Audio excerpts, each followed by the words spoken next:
Welcome to the Gaming Rev, episode 9 of my Valheim series. Today I'm going to look at mining and smelting. Well, I got lucky. As I was talking about my stone base earlier, I happened to wander around the other side of it, and what should I find but a massive copper deposit. I don't think I could have got any luckier.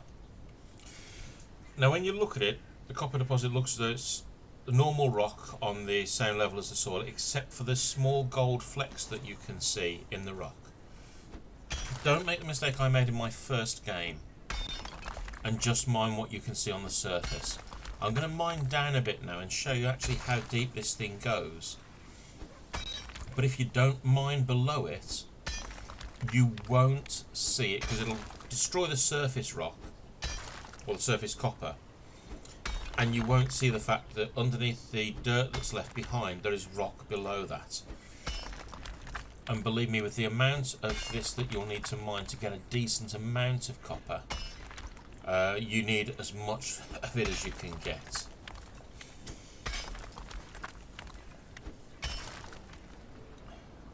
In general, every time you manage to break off a section of the copper, you'll get one, maybe two copper for a load of stone. Now once you've dug out a big enough area, do what I've done here.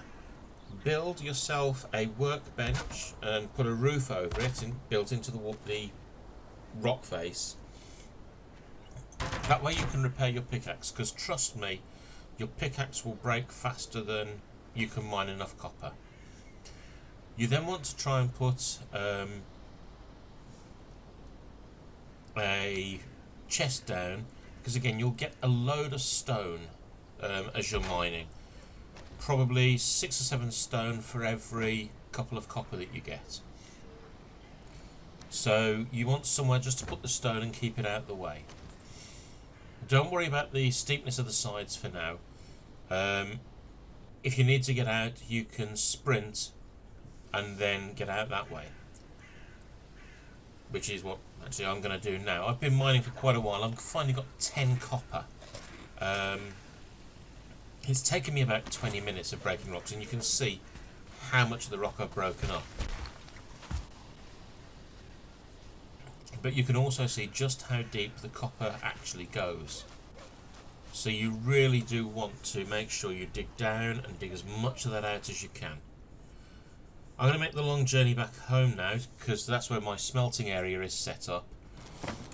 When I get there, I'm going to get some wood out of my storage, and I'm going to head outside.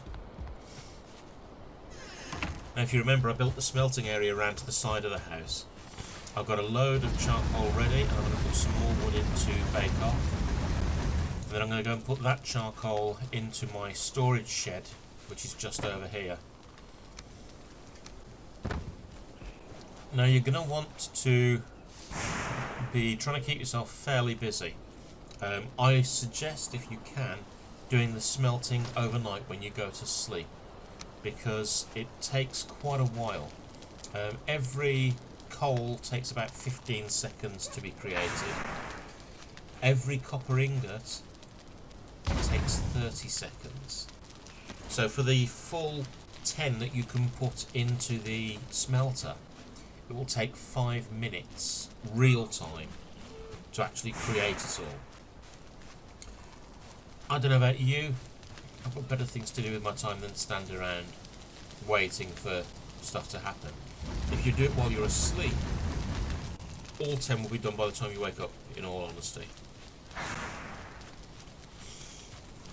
So I'm going to come around and wait for some copper to come out now. As I say, I'm going to excuse me, I'm going to try and do a time lapse on it, but I'll just skip that section because I need 6 copper, which is going to be 3 minutes of sitting around doing absolutely nothing.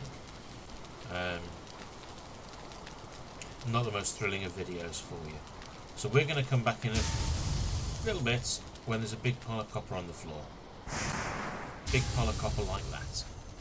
So I'm going to go in, I'm going to grab the copper, and there's my new recipes: copper ingots, a forge, and a copper knife.